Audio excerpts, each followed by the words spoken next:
Texto narrado por Marco Vázquez. 9. Esperé, y los días se llevaron algo de mi consternación. Bastaron en verdad muy pocos días, que transcurrieron sin ningún incidente y durante los cuales vigilé de manera constante a mis discípulos, para pasar sobre mis crueles imaginaciones y hasta sobre mis odiosos recuerdos una especie de esponja. He hablado de mi abandono a su extraordinaria gracia infantil, como de un sentimiento que yo era capaz de estimular, y puede suponerse si desdeñé acudir a esta fuente en busca de consuelo. Muy extraños eran mis esfuerzos para luchar contra las nuevas luces que se hacían en mí. No obstante, la tensión habría sido más violenta si el éxito no la hubiera coronado a menudo. A veces llegué a preguntarme cómo los niños no adivinaban la extraña conducta que les atribuía, y la circunstancia de que tal conducta los hiciera más interesantes aún no era una ayuda directa para mantenerlos en la ignorancia. Temblaba por temor a que descubriesen cuánto más interesantes eran.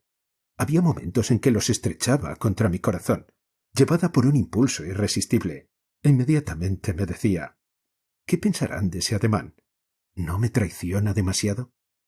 Hubiera sido fácil caer en tristes y enloquecidas suposiciones sobre lo mucho que podía traicionarme mi actitud, pero el verdadero quid, yo lo sentía, de las horas de paz que aún podía gozar, estaba en que el inmediato encanto de los niños continuaba seduciéndome aún, bajo la sospecha de que fuera fingido. Pero si a veces pensaba que yo podía ocasionalmente excitar su desconfianza con los breves estallidos de mi aguda pasión, otras veces me recuerdo pensando si no había algo singular en el aumento innegable de sus propias efusiones. Durante ese periodo me demostraban una ternura absurda, extravagante, graciosa réplica, me decía, de dos niños perpetuamente admirados y adorados. Este homenaje del cual eran tan pródigos tuvo tan excelente efecto sobre mis nervios que nunca, por así decirlo, me detuve a buscar en él una segunda intención. Nunca, es verdad, hicieron tantas cosas por su infeliz protectora.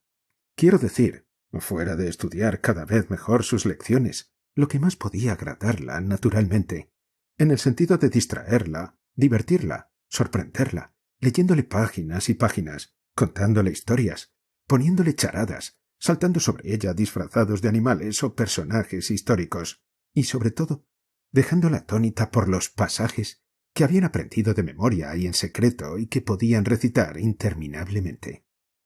Nunca llegaré, aunque me deje arrebatar por mis recuerdos, a reproducir el íntimo y prodigioso comentario con que yo acompañaba hasta hacerlas desbordar las horas ya tan plenas de nuestra vida en común.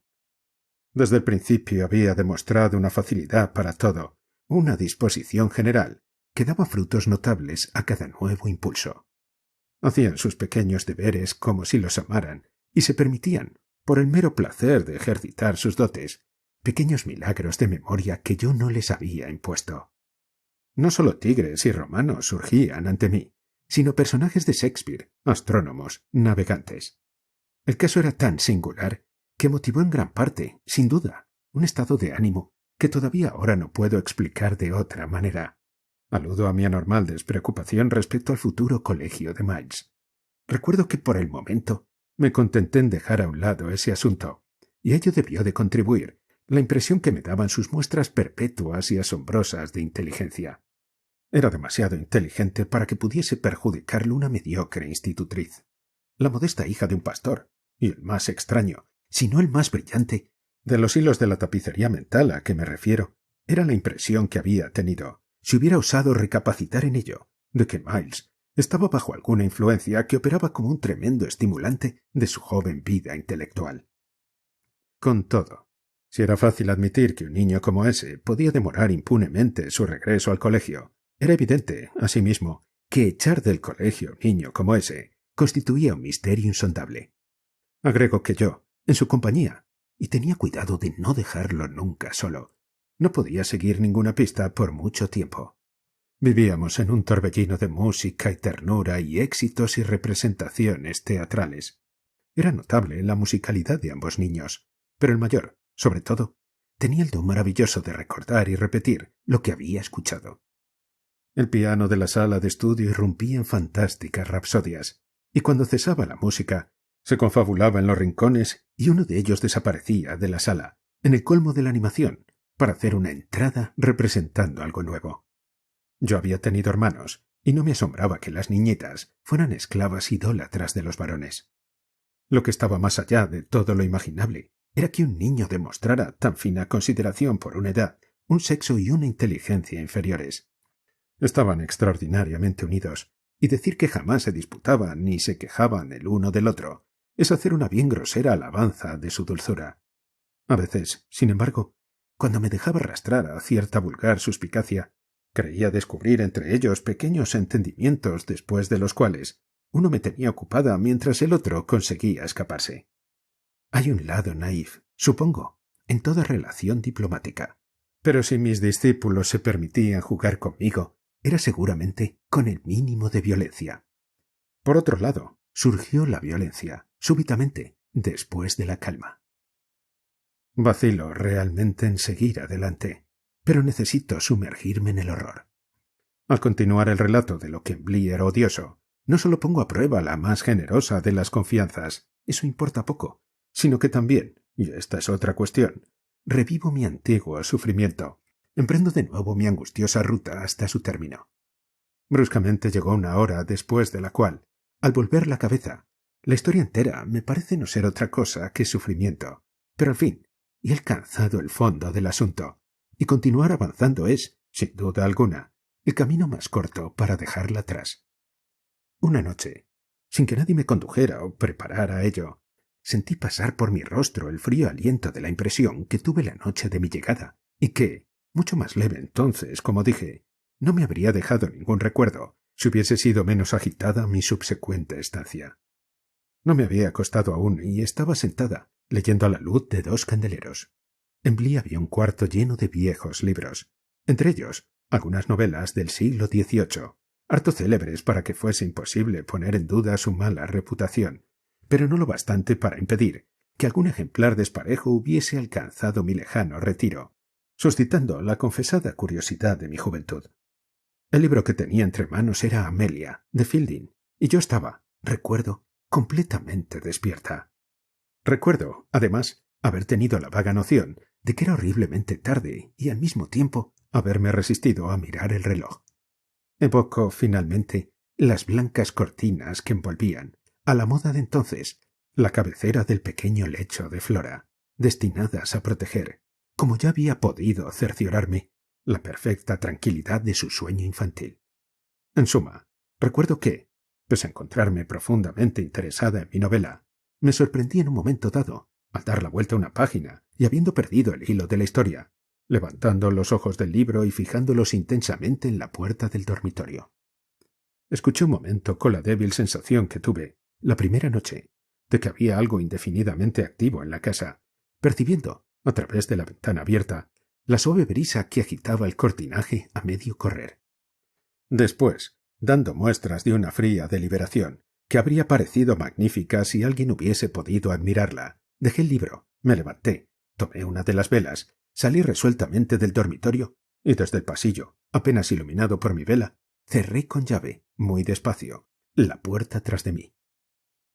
Ahora no puedo decir a qué móvil obedecía ni cuál era el objeto que pretendía alcanzar, pero avancé resueltamente por el corredor, con la vela en alto, hasta llegar a la gran ventana que presidía la imponente curva de la escalera.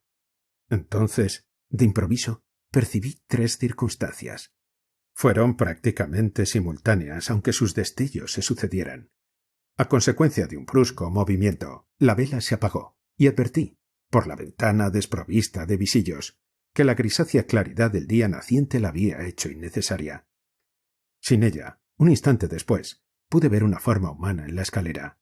Hablo de instantes sucesivos, pero no fue menester un lapso de segundos para que yo me irguiera, dispuesta a un tercer encuentro con Quint.